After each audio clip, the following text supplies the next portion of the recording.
It hung out to dry. I'm supposed to speak for like 10 minutes, right?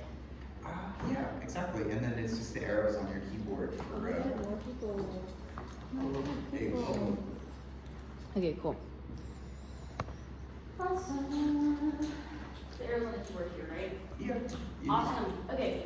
So, Imagining Change Creates It, Challenging Western Narratives Through Black Panther and Neptune Frost. So, I am Lark, and this is for New Media 374 Afrofuturism.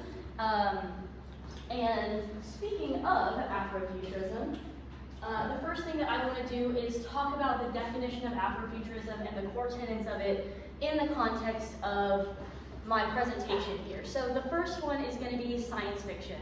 Most of us are familiar with this. This is a genre of TV, book, movie, anything that you can imagine that's based in space in the future with laser guns or weird technology or robots or something like that.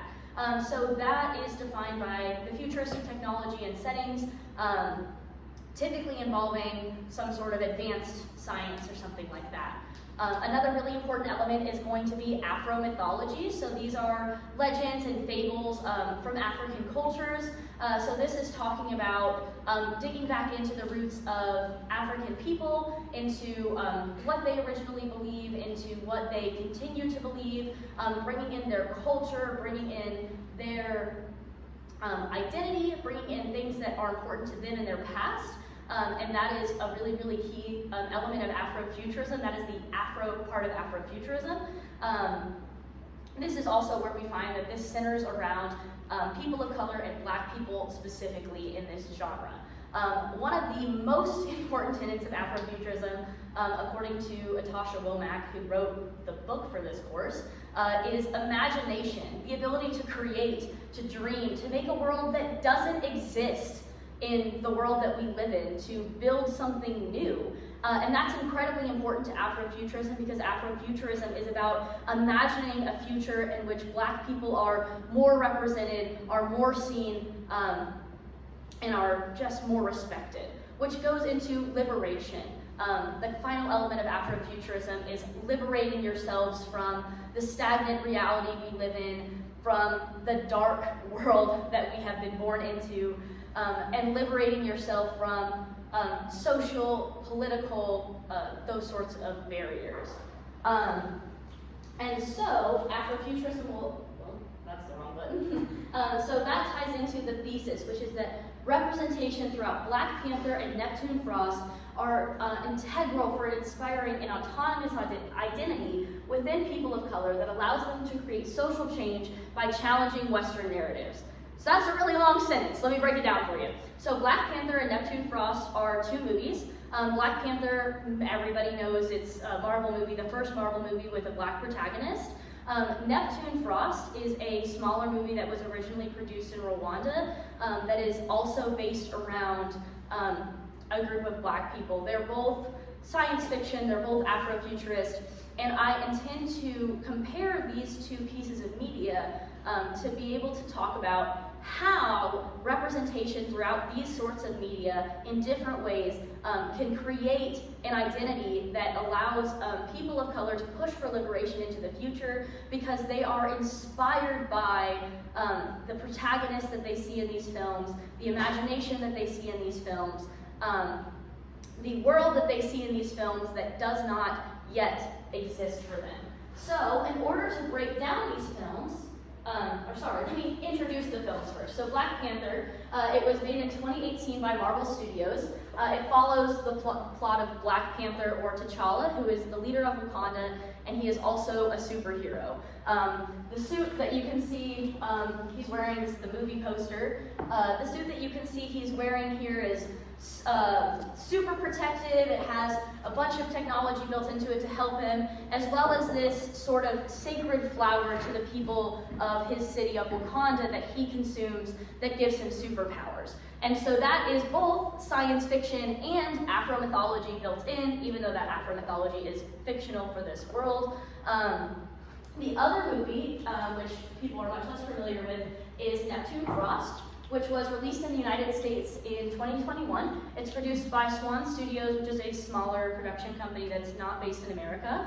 It follows an intersex runaway hacker and a coltan miner.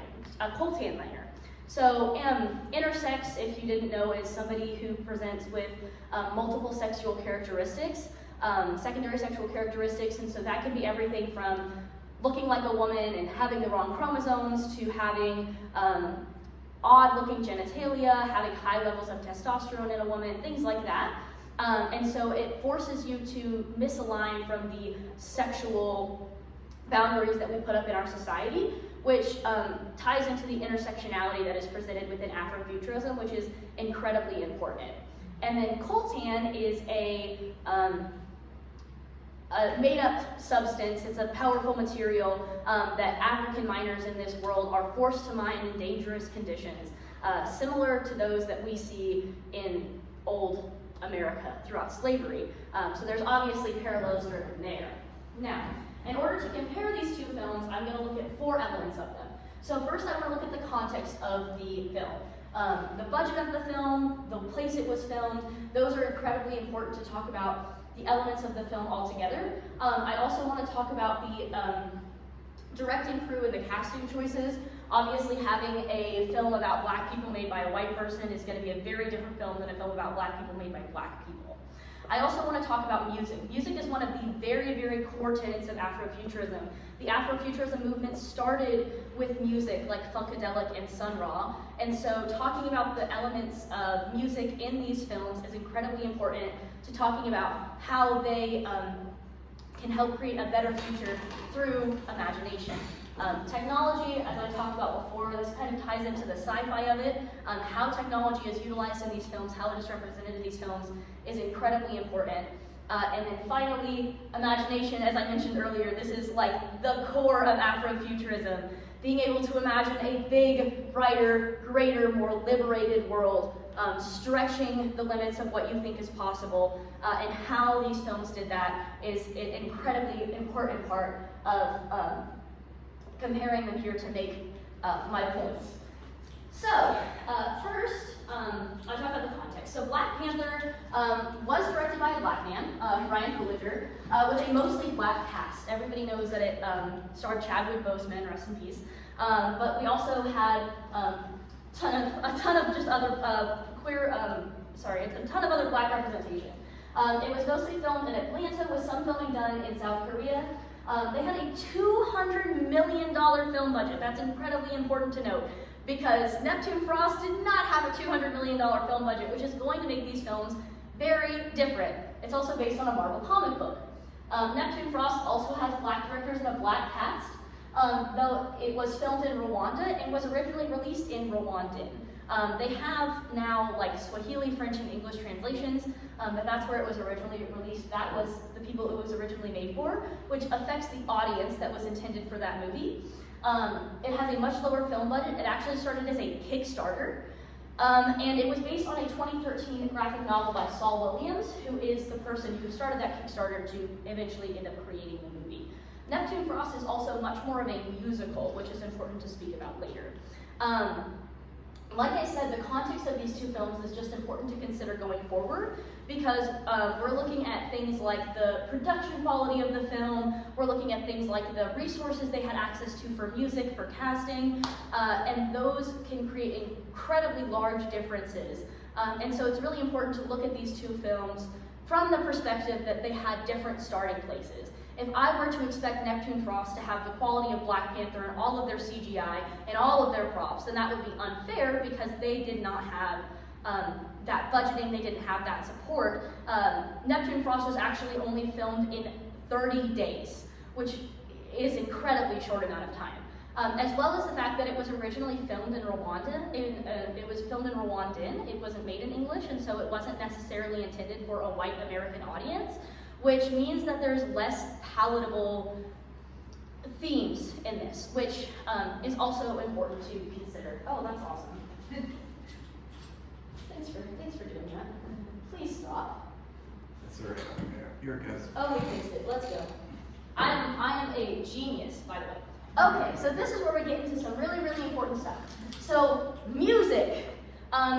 So, like I said, Neptune Frost is a music whole. Music is tied through every single thread of this movie. It is built into it. The music is a representation of the spirituality, of the emotions, of the story of these people. And that ties back into the Afro mythology that I mentioned earlier, the core of Afrofuturism. But not only that, the music used in this film is used as inspiration. It brings the people forward. It allows them to continue working, to continue living. When one of the main character's brothers, Techno, dies in this film, in the coltan mines, after he was killed by one of the supervisors, there is a show of music as a representation of grief, of dancing, and it allows them to continue forward even after such a great loss, which ties back into that thesis of the fact that Afrofuturism, these kinds of films can show that we can unite together, and that allows us to, and that allows especially people of color to challenge Western narratives, to bring themselves forward, to not allow themselves to be defeated by the evils of this world, in this case represented through the death of a brother, but that exists through the death of people like George Floyd, police brutality, these other really, really terrible instances. And so it shows the way that music is used to bring people together, to gather community together, and to continue going. Now, Black Panther also had an incredibly interesting soundtrack. The majority of the soundtrack was produced by Kendrick Lamar, who is a very popular Black artist. He was the performer in the Super Bowl this year. Everybody loves Kendrick Lamar. But there was also a lot of context of this where they went into Africa and they spoke with people in African tribes and learned about their traditional music, the way that they produced that, and they tied a lot of those instruments, those drums, that rhythm into the music here, which is incredibly important representation. But a lot of what I want to talk about is the fact that Kendrick Lamar is sort of what a lot of, especially the not super enlightened world thinks of as like black music. Like that's what black people listen to. That's what gangsters listen to, and it's kind of a racial stereotype. And so bringing Kendrick Lamar into this mainstream movie, bringing this rap, this pop, this hip hop into a mainstream movie kind of recontextualizes black people music as everybody's music. Which is incredibly important. And so with the music in Neptune Frost, we see that this provides inspiration to push people forward, and we see that the music in Black Panther helps challenge those Western traditional narratives of gangster black music, and listening to that kind of music makes you do bad things, and like, it's for bad people, those kinds of racist stereotypes we have about these sorts of things, and brings them in as instead really good music that everybody can listen to. And so the music plays incredibly important parts in the Afrofuturism of these films. So technology. So Black Panther, like I said earlier, he has this like superhuman bodysuit that like fits to his body and like kinetically absorbs energy and lets him just like absolutely obliterate his enemies. There's some really, really, really sick fight scenes in this movie. And there's also just a ton of other advanced technology. His younger sister in this film spends a lot of time making things and creating things that are just incredibly valuable and useful. There's a bunch of super advanced technology, really cool CGI, and that is tying into the imagination aspect of it, which is what we're talking about next. It is a world where a black man is not only a protagonist, but a super cool protagonist with a ton of technological support, which is incredibly, which illustrates, once again, that recontextualization of Western narratives. There's never been, before Black Panther, there was never a Marvel movie protagonist, a superhero produced on this big screen that was black. And so now we see that representation, but not only do we see that representation, we see that he is supported by really cool technology, by these big pushes into the future, and that, once again, is incredibly important for that recontextualizing, for that pushing for change, for that big screen difference. But Neptune Frost has a slightly different tone of technology. First off, it's less explained. You get a lot less context about what the technology is, how exactly they're using it. They typically call something hacking. hacking is used vaguely and broadly. It's somewhere between a telekinetic ability and something you do on a computer, but that is still a technology of this film. As well as the fact that they live in a town made of technology called, I'm gonna butcher the pronouncement of this, but it's Burundi, I believe. And so you can see, like, in the center of this town, there's a house made of like keyboard parts and computer parts, and it's all based around,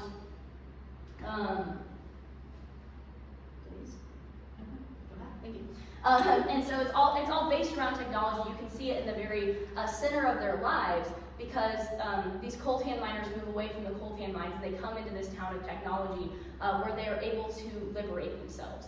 And technology in Neptune Frost and in Black Panther are both big proponents of liberation. They empower these characters to be able to liberate themselves and the people that they care about, to protect them in a sense, but they're presented in much different ways. Black Panther does it in a punching, kicking, using the technology to support these really cool fight scenes, whereas Neptune Frost, it's more of a telekinetic, psychological, breaking down, it's hacking, it's behind the scenes, it's kind of taking society apart a little bit. And so those two different uses of technology really highlight the ways that technology can be used to create different perspectives, and it can be used in different ways for liberation throughout these films, which inspires the movement of which inspires moving forward within younger people of color, older people of color. It inspires that new creation. It inspires that you can create change, you can use technology in a lot of different ways, and that you should be represented. But the most important aspect, the final aspect, is imagination.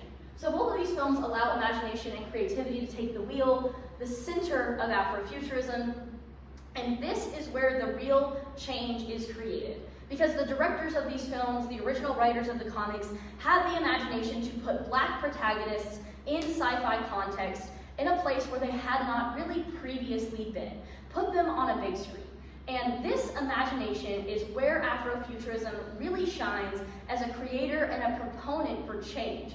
Because the first step to making anything happen is dreaming of it, is thinking of it. And so, because imagination is such a core of Afrofuturism, because we are because we are presented with joy, we are presented with collectivity, we are presented with community, we are presented with technology, we are presented with music, which brings these people together, which empowers these people, we can hopefully see that empowerment transfer off of the screen, transfer out of this representation, and move its way into inspiring young people of color, inspiring older people of color, inspiring anybody who watches these films to exist in a world where there is a more open communication line between who is allowed to be represented in scientific spaces, who is allowed to be the hero, and like who is allowed to save the day.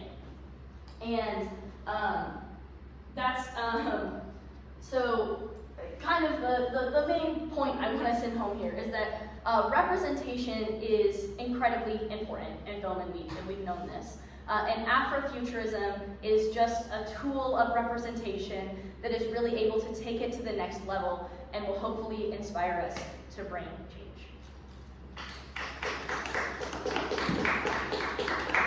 I think they have